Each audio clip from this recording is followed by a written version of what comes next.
신약성경 요한복음 12장 12절에서 19절 함께 읽습니다.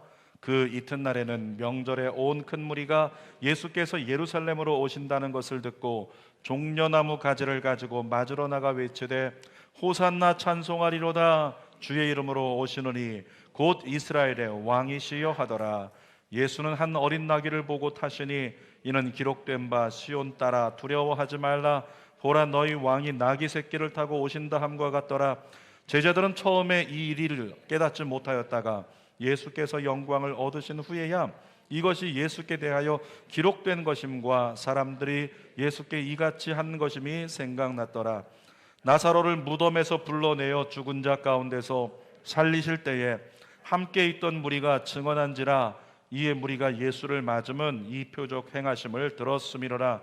바리새인들이 서로 말하되 볼지어다. 너희 하는 일이 쓸데없다. 보라, 온 세상이 그를 따르는도다 하니라. 아멘. 오늘은 요한복음 12장 12절에서 19절 말씀을 가지고 어둠을 무너뜨리는 자, 따라하겠습니다. 어둠을 무너뜨리는 자, 이런 제목으로 말씀을 나눕니다. 여러분, 예수님은 공생의 3년 반 동안에 유대 땅을 두루 다니시면서 복음을 전하셨어요. 가시는 곳마다 병자를 고치셨고, 가시는 곳마다 귀신을 쫓아내고 악한 영에 눌린 자를 다 회복시켜 주셨습니다. 그런 가운데 이제 십자가에 달리기 일주일 전에는 정말 11장에 기록된 것처럼 그 막바지 사역으로 죽은 지 4일이나 돼가지고 몸에서 썩은 냄새가 나는 그 시체가 되어버린 나사로까지도 어떻게 하셨어요? 살려주셨어요. 그러면서 예수님의 역사가 점점 더 큰 역사를 나타내시고 큰 영광을 나타내신 거예요. 여러분, 그런 거 아시나요? 빛이 강할수록 어둠은 더 짙게 보인다는 거. 빛이 강할수록 어둠은 더 짙게 보인다는 거예요. 미술에서 얘기하면 명암 대비 효과라고 하는 거죠.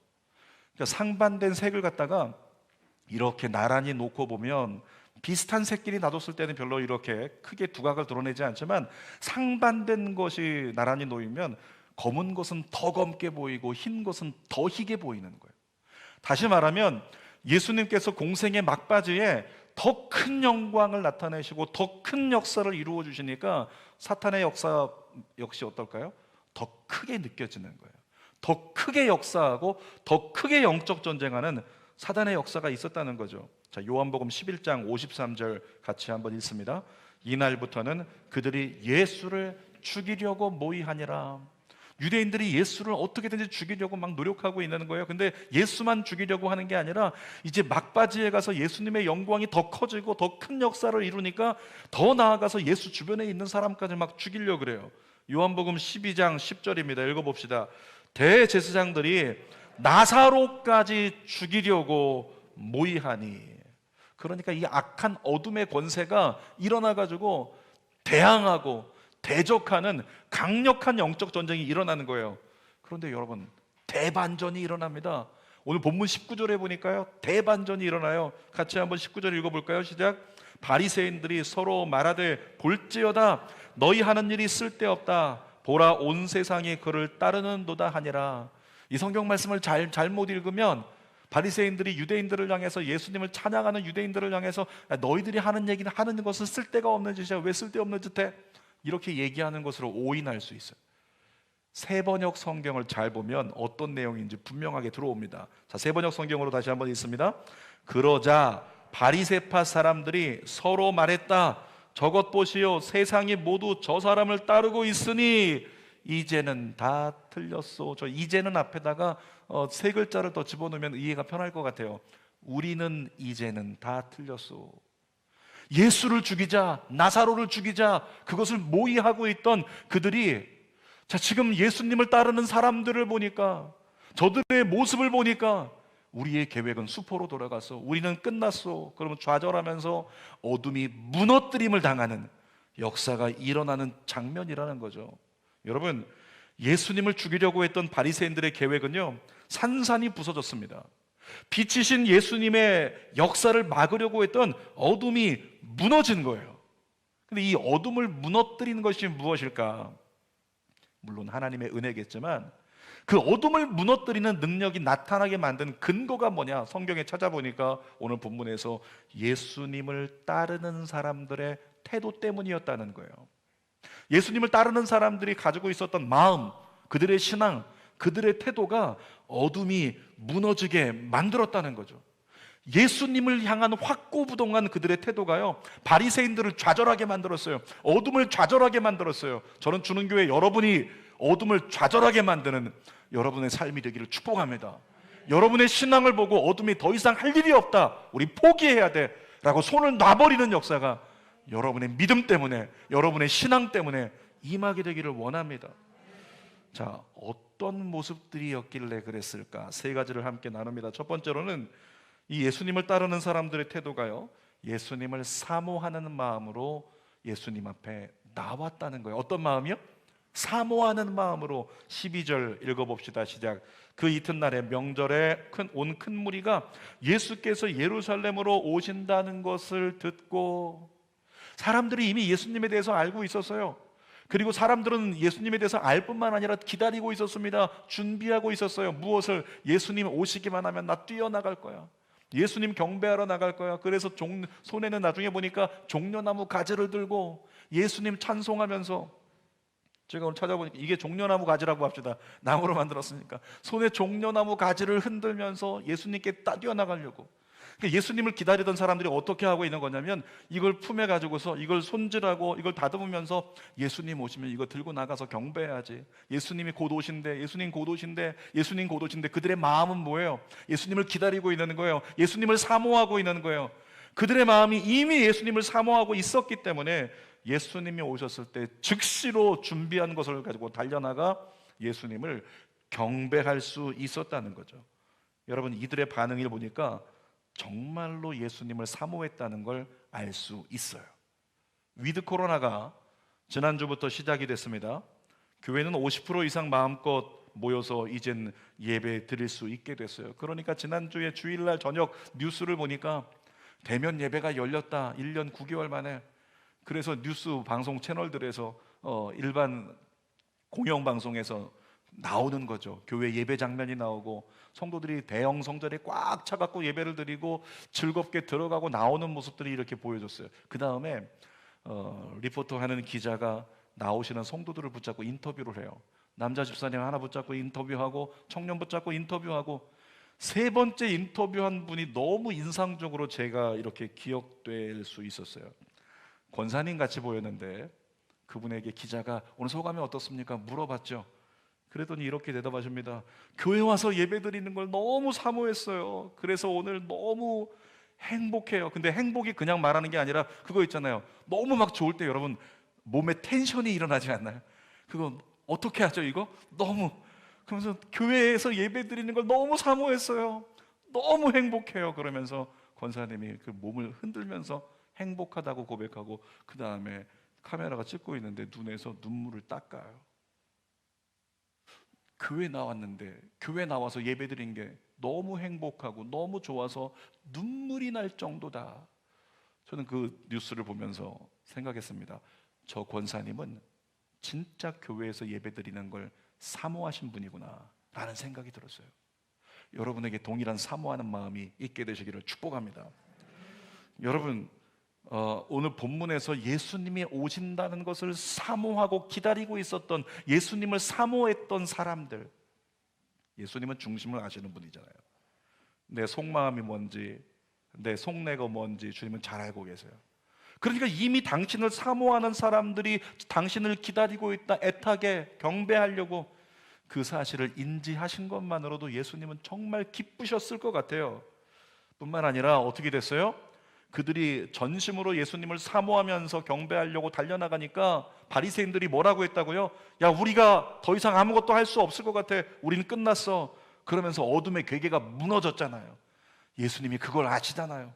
그래서 더 기뻐하시는 거예요. 너희들 때문에 어둠이 무너졌어. 그러면서 기뻐하시는 예수님, 정말로 기뻐하셨다는 거죠. 여러분, 우리가 기억해야 될 한 가지 사실이 있는데요, 예수님은 모인 사람이 많아야 기뻐하시는 분이 아니십니다. 사람은 사람이 많이 모이면 좋아할지 몰라도 예수님은 그게 아니에요.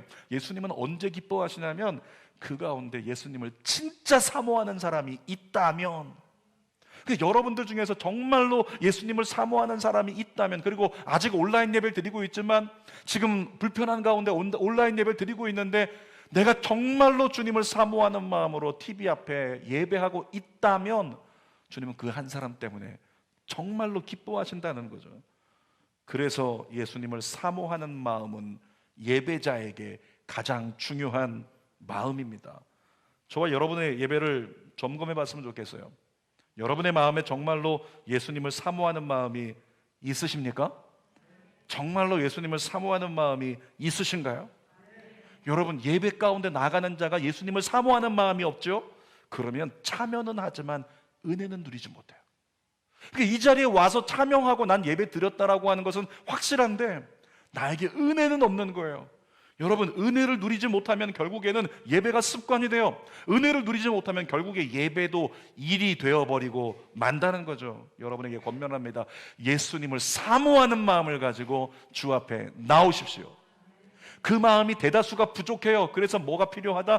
하나님, 예수님을 사모하는 마음을 달라고 토요일부터 기도해야 되는 거예요. 그렇게 사모하는 마음으로 준비된 예배자가 주님을 예배할 때 놀라운 은혜를 입게 되는 것입니다. 그리고 그 마음을 가지고 예배하는 자, 예수님을 사모하는 마음을 가지고 예배하는 자, 바로 그 사람 때문에 어둠이 무너뜨림을 당하는 놀라운 승리의 역사가 임하게 된다는 거죠. 자, 두 번째로 예수님을 따라 나온 사람들은 예수님을 높여드리면서 나왔어요. 자, 성경 13절 상반절을 읽어봅시다. 시작. 종려나무 가지를 가지고 맞으러 나가 외치되. 자, 종려나무 다시 소환합니다. 종려나무 가지를 막 흔들면서 나가서 외쳤어요. 호산나라고, 당신은 구원자라고. 여러분, 이스라엘 백성들, 유대인들의 전통을 보면 이 종려나무 가지는 언제 들고 나가냐면 아무 때나 들고 안 나갑니다. 대제사장이 온다고 들고 나가지 않아요. 어떤 랍비가 온다고 들고 나가지 않습니다. 왕이 행차하면 그때 종려나무 가지를 들고 나오는 거예요. 그래서 요한계시록 7장에 보면 천국에 간 사람들이 모여서 하나님의 성전에서 예배하는데 그때 손에 뭘 다 들고 있다? 종려나무 가지를 다 들고 있어요. 왜? 누구를 찬송하려고? 왕이신 하나님 찬송하려고 종려나무 가지를 흔들면서 천상의 예배를 드리는 거죠. 2018년도에 문재인 대통령이요 평양을 방문했을 때 김정은 위원장과 함께 카퍼레이드를 했던 거 영상을 보신 분들 기억하십니까? 같이 손 흔들면서 이렇게 손을 흔드니까 평양의 시민들이 전부 다 나와가지고 양쪽에 서서 손을 흔들고 손에 뭔가를 쥐고 막 흔들었어요. 손에 꽃을 쥐고 흔들었는데 꽃의 이름은 잘 모르겠어요. 색깔은 기억합니다. 분홍색이었어요. 그래서 일명 분홍색꽃, 분홍꽃, 그걸 전부 다 손에 들고 막 흔들어요. 대부분 조화로 만든 거죠. 근데 여러분, 그 꽃은 다른 누군가가 왔을 때 절대 꺼내지 않습니다. 언제만 꺼내는가? 북한의 원수, 북한의 원수가 아니라 북한을 통치하는 국가 원수, 위원장이 나왔을 때만 꺼낼 수 있는 꽃이에요. 특별한 의미가 있는 거죠. 자, 얘가 좀 그렇지만 유대인들이 종려나무를 가지고 막 흔드는 거예요. 그게 바로 그런 거예요. 이 종려나무 가지를 흔들고 있다는 건 당신은 나의 왕이십니다, 이와 같은 고백이라고 하는 거죠. 그러니까 유대인들은 이미 예수 그리스도께서 예루살렘에 들어오실 때 종려나무 가지를 흔들면서 당신은 하나님의 아들일 뿐만 아니라 우리의 왕이시며 우리의 메시아십니다, 그들은 믿고 인정하고 있었다는 거죠. 다시 한번 예수님을 예배하기 위해 모인 저와 여러분들의 신앙을, 예배를 점검해 봤으면 좋겠어요. 여러분들은 주 앞에 나올 때 뭘 들고 나오셨나요? 여러분들은 뭘 들고 나오셨어요? 들고 나올 거 없으면요, 주중에 저희 인터넷에서 검색하셔가지고 이 의사 봉이라도 좀 들고 나오세요. 이거 12,000원 주면 살 수 있어요. 제일 싼 거. 근데 우리가 들고 나오는 게 종려나무 가지가 아닐지라도요, 우리가 종려나무 가지는 들지 못하고 나올지라도 여러분의 마음 가운데 내가 지금 나가서 예배할 대상이 말이야, 왕이셔. 왕이신 하나님이야. 아멘. 그 정도는 인지해야죠. 대통령이 행차한다고 보세요. 요즘엔 대통령 그렇게 위상이 높아지지 않았지만 대통령이 온다, 옛날 같으면 어땠어요? 사람들이 길가에 전부 다 나와서 태극기 흔들고 막 꽃들 들고 나왔단 말이에요. 늦게 나오는 사람이 있을까요? 없어요. 1시간 전부터 나와가지고 그 분위기를 즐기려고 사람들이 나와가지고 야, 대통령이 지나가신대, 장군이 지나가신대 이러면서 나온단 말이에요. 근데 왕이신 하나님을 예배하는 우리의 예배 태도는 어땠을까 하는 거죠. 그 왕을 경배하고자 하는 경외하는 마음으로 예배 가운데 우리가 나와 있는 것인가 돌아봐야 한다는 것입니다. 찬송 중에 왕이신 나의 하나님이라는 찬송이 있어요. 자, 나의 왕이신 하나님을 내가 진짜 경배하기를 원해요.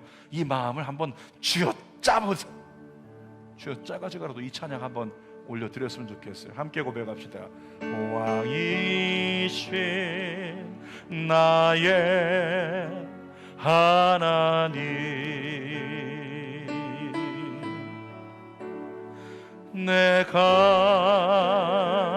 주를 높이고 영원히 주의 이름을 송축하리이다.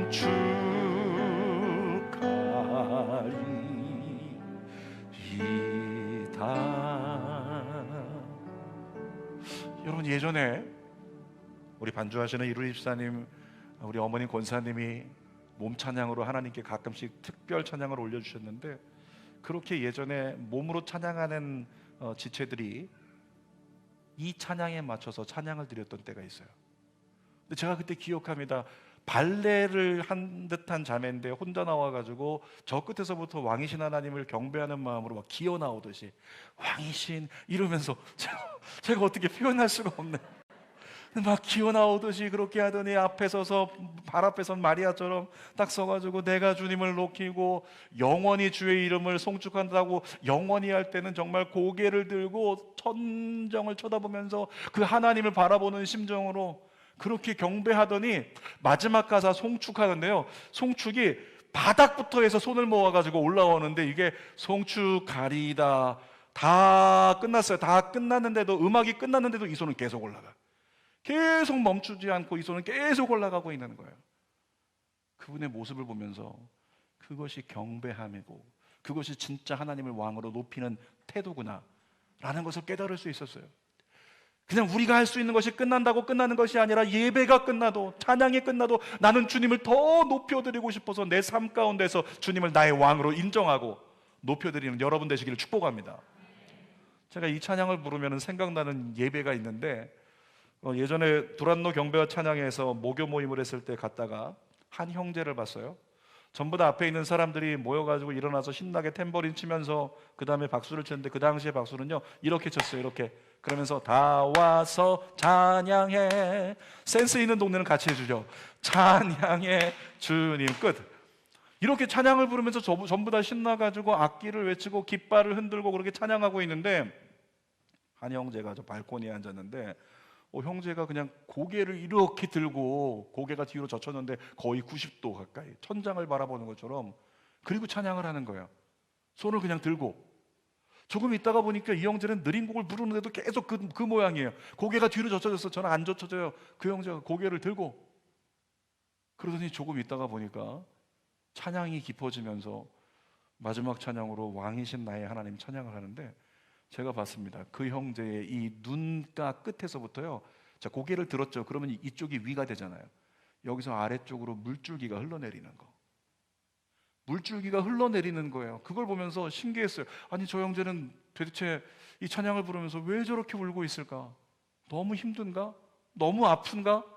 그런 생각이 든 거죠. 그런데 설교 시간에 보니까 그때는 괜찮아요. 고개를 다 들고 설교자를 바라보고. 기도만 시작되면 다시 고개가 넘어가요. 찬양만 시작되면 고개가 넘어가요. 나중에 알고 보니까 그 형제가 울었던 것은 아파서 운 것도 아니고 힘들어서 운 것도 아니었어요. 그 형제 마음 가운데 하나님이 나의 왕이시라는 사실이 너무 감격스러워서, 나같이 버림받아 마땅한 자가 하나님께 구원받아서 하나님이 나의 왕 되주시고 나를 백성 삼으시고 자녀 삼으셔서 나를 지켜주신다, 그 사실이 너무 감사해서 감격스러워서 눈물이 났다는 거예요. 여러분 중에서 그렇게 눈물이 나는 분이 계신가요? 제가 그날 예배 이후에 충격을 받았어요. 그래서 며칠 동안 힘들었습니다. 제 안에 이런 고민을 하는 거죠. 나는 왜 그만한 눈물이 안 날까? 나는 그 똑같은 찬양을 부르는데 왜 똑같은 눈물이 안 날까? 며칠 고민하다가 깨달았죠. 제가 예수님을 진짜 왕으로 모시지 않고 있구나. 내가 왕된 삶을 내가 살고 있기 때문이구나. 그런 답이 나오더라고요. 여러분, 우리 주는교회 새 가족들은요, 저를 처음 만나면 좀 긴장합니다. 처음 만나면 딱 긴장해요. 생긴 게 긴장스럽게 생겼나 봐요. 처음 만나면 딱 긴장합니다. 근데 긍정적으로 표현하면 아마도 새 가족들은 예배를 통해 은혜를 받고 있기 때문에 나에게 은혜의 통로가 되어주는 목사님, 와, 목사님, 그리고 긴장하지 않을까, 이런 생각이 들어요. 어떤 분은 새 가족 중에서 저와 마주 앉아서 식사를 하거나 차를 마시면요, 대단히 영광스럽게 생각을 해요. 대단히 영광스럽게 생각해요. 이 오래된 것들은 어때요? 보시면 앞에 마주하고 있어도 있는 둥 마는 둥, 때로는 젓가락도 안 놔주고 자기 것만 빼고. 앞으로 제가 식사는 새 가족들하고만 하려고 생각을 해봅니다.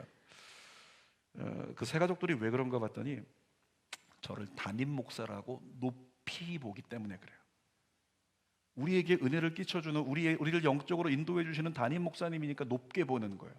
그러니까 마주하고 같이 식사를 하거나 차를 마시면, 야, 나 같은 사람하고 이렇게 담임 목사님이 1대1로 마주해서 또는 마주해서 차를 마시고 식사를 한다, 굉장히 영광스럽다 생각을 하는 거죠. 그런데 제가 경험을 통해 깨달은 사실이 있죠. 3년쯤 지나면 어떻게 될까요? 여러분, 3년쯤 지나면 주는교회 성도들이 거의 담임 목사를 학교 선후배나 동네 형 동생쯤으로 생각을 합니다.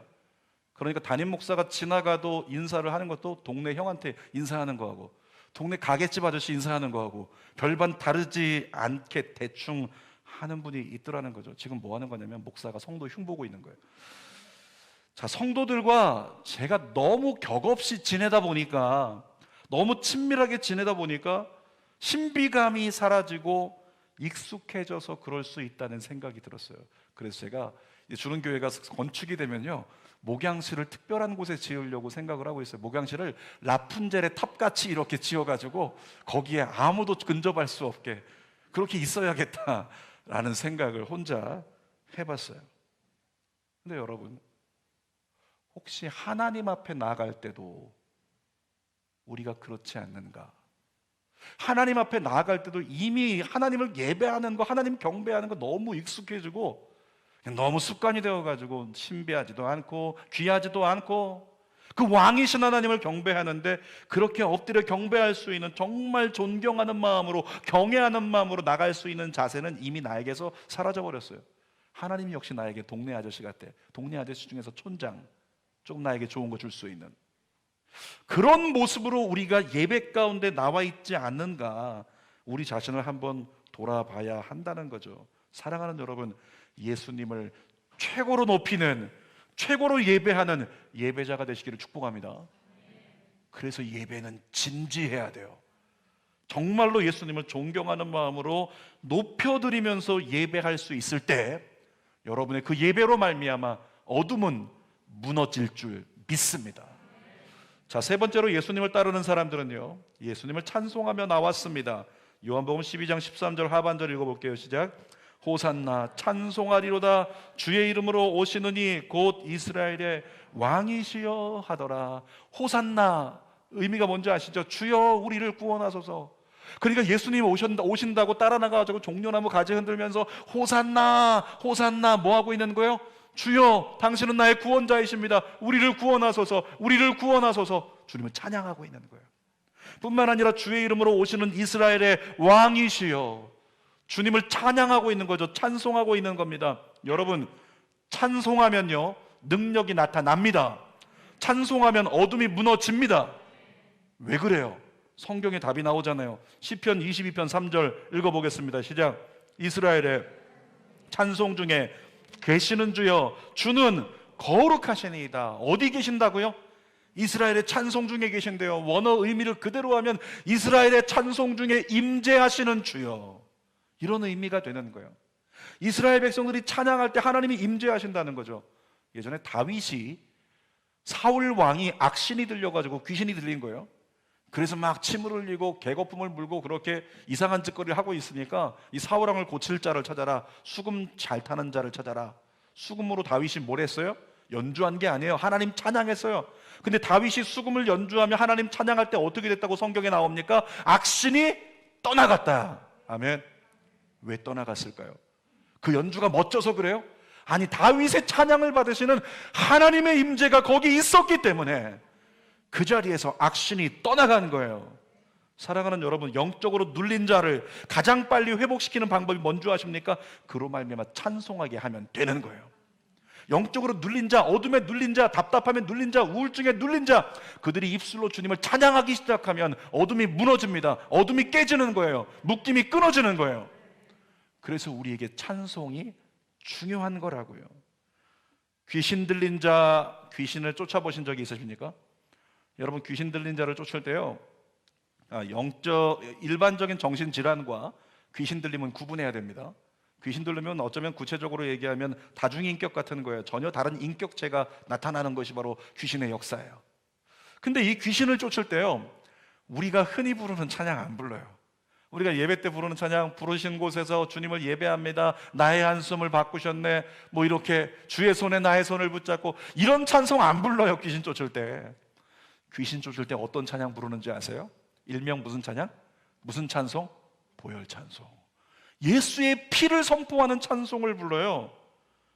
귀신 들린 자가 여기 있다 그러면, 자, 귀신 들린 자 데려오라, 자, 모여. 그리고 찬송 252장부터 시작합니다. 우리 함께 박수 치면서 이 어둠의 권세가 떠나가기를, 어둠의 권세가 묶이기를 함께 선포합시다. 그러면서 찬양을 시작해요. 우리 같이 한번 찬양 불러볼까요? 박수 치면서 나의 죄를 씻기는 예수의 피밖에 없네, 다시 정케하기도 예수의 피밖에 부르다 더 빨라져요. 예수의 흘린 피 날 희게 하오니 귀하고 귀하다, 피밖에 없네. 예수 십자가에 흘린 피로써 그대는 씻기어 있는가, 더러운 죄 희게 하는 능력을 그대는 참으지 않은, 모든 죄에 더러워진 예복을 주 앞에 지금 다 벗어서 샘물같이 솟아나는 보혈로 눈보다 더 이게 씻으라. 예수의 보혈로 그대는 씻기어 있는가, 마음속에 여러 가지 죄악이 깨끗이 씻기어 있는가. 아멘. 시원하십니까? 속이 시원하십니까? 시원한 사람은요, 귀신이 떠나가서 그래요. 우리의 삶 가운데 역사하는 수많은 귀신들의 역사가 있어요. 우리를 답답하게 하는 귀신의 역사가 있고, 근심하게 하는 귀신의 역사가 있고, 부정적인 태도를 갖게 하는 귀신의 역사가 있고, 섭섭하게 하는 귀신의 역사가 있고, 이 약한 귀신의 역사들이 예수 그리스도의 이름과 그 보혈을 가지고 찬송하면요, 가만히 있지 못하더라는 거예요. 다 떠나간다는 거죠. 한 30분 정도 보혈 찬송 부르고 나면, 예수의 피를 선포하고 나면 귀신들이 때로는 이렇게 고백합니다. 그만해, 나 지겨우니까 그만해. 일부러 귀신 지겨우라고 어떻게 부르냐면, 찬송가 252장 나의 죄를 씻기는을요, 같은 찬송을 30번 불러요. 여러분 생각해 보세요. 정상적인 사람도 30번 똑같은 찬송을 계속 부르면 지겨워요. 얼마나 지겹겠어요. 더구나 예수피 계속 나오니까 그만해라, 나 못 견디겠다, 그러면서 귀신이 정체를 드러내는 거예요.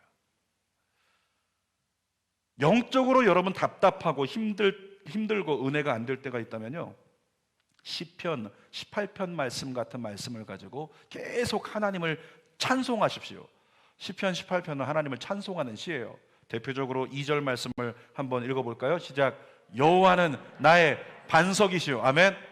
이것이 찬송입니다. 여호와 나의 반석이십니다. 찬송이에요. 그 다음에 뭐라고 써 있습니까? 나의 요새시오, 나를 건지시는 이시오, 나의 하나님이시오, 내가 그 안에 피할 나의 바위시오, 나의 방패시오, 나의 구원의 뿌리시오, 나의 산성이시로다. 그러면서 이 시편 18편 말씀을요 계속 선포하면서 여호와는 이런 분이십니다, 여호와는 나의 이런 분이십니다 계속 반복해서 선포하면 어떤 역사가 일어날까요? 우리 안에 어둠이 무너집니다. 악신이 떠나갑니다. 예배의 문이 열립니다. 좀 잘 안 됐네요. 윤석전 연세중앙교회 목사님 코스프레를 잠깐 한번 해봤는데, 여러분 계속해서 우리가 하나님을 찬양하면요, 하나님을 선포하면 찬양 중에 거하시는 하나님의 역사하심 때문에 어둠의 영이 견디지 못하고 어둠은 떠나간단 말이에요. 어둠은 무너진다는 거죠. 그래서 어둠이 무너지고 악신이 떠나가고 예배의 문이 열린다. 일부 때 보니까 이런 거 좋아하시더라고요. 설교의 결론입니다. 오늘 제목은 어둠을 무너뜨리는 자. 가슴에 한 손을 얹으세요. 그리고 여러분 자신을 향해 선언해 주세요. 어둠을 무너뜨리는 자. 바로 여러분이라고 선포해 주세요. 어둠을 무너뜨리는 자. 예수 그리스도라는 천국 열쇠를 여러분들이 손에 가지고 계십니다.